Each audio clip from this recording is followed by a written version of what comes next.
know a woman. She was born on the border of Cambodia, Thailand and Laos. Except the woman she is now isn't the same as her as a little girl born with the world at her feet. No. Instead she had to live a life through the obscene, because when she turned 13, what a pity, she got moved to the city and with Western men she was forced to meet or face the knife.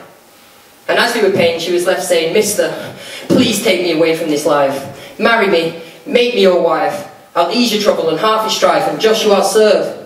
Now I don't know whether you've heard, the sex trade is a rough game, so her eyes have grown dry with shame and she places blame on that same woman in the mirror every night. And now it's with the devil she fights, as she flicks on a red light and sells her soul to somebody else for a raising social position. Gone are the days of her hoping and wishing. So now her only mission is to make sure her pain wasn't in vain, but as mum turned to years, she forgets her own age.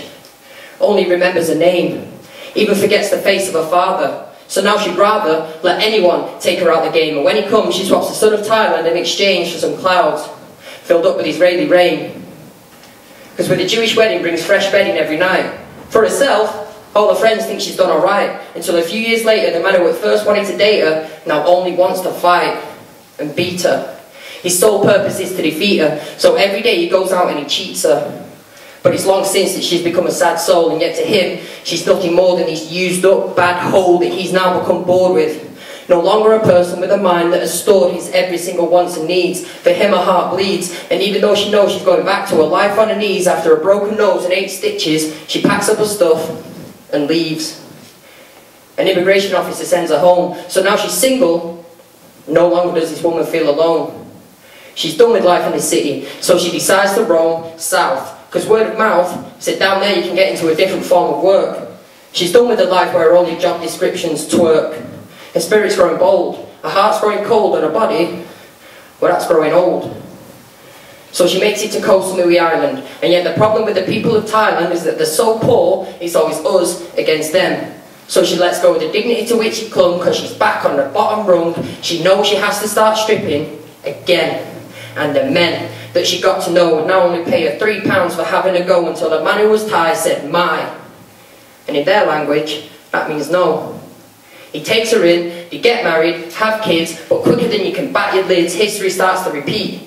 He knocks her to her knees from her feet, beats her till those dry eyes bleed. So now her soul's enslaved, never to be freed, and you can forget about ringing the police.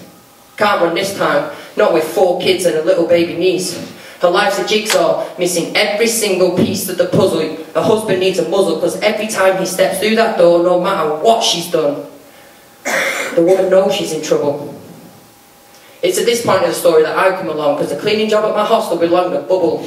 A chance to be herself, a chance to draw back some dignity and improve her wealth. She even started to consider her health. She came to me and said she wanted free from the beers.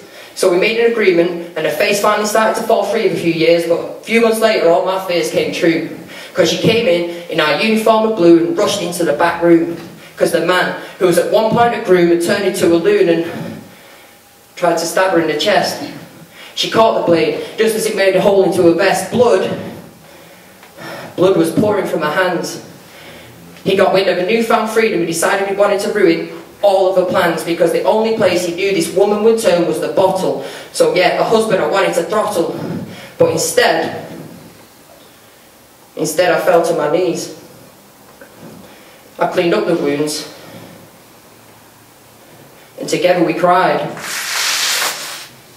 Looking back, I now know that is the very moment when all my childhood innocence died. Because to myself I lied, I said, this can't be real. Because when I held the woman in my arms, I knew it wasn't just these flesh wounds that were going to need some time to heal. And this shouldn't be happening. She had no choice when she was born.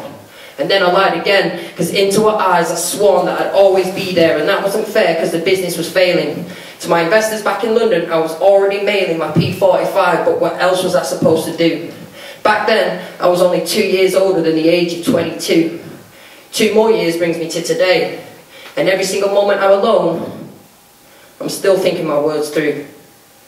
Sometimes I think she'd be better off dead.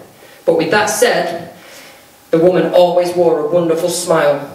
A bit weathered when I met her because she'd been through the wars for a while. She thinks she's had about 56 solar rotations. The worst of it all, she still maintains that her life has been miles better than if she would have stayed on those same rice plantations she was born and brought up on. So with that knowledge, try not to get caught up on her plight. And like I say, when she smiles, her soul takes flight, and she's somewhere else. She's the same person, but with a different sense of self. She isn't the woman she is now. She isn't the woman who was doomed just because she was born on the border of Cambodia, Thailand and Laos. She's just a woman with a smile, that if your eyes ever did meet, the only person you'd greet is that little girl with nothing but the world at her feet.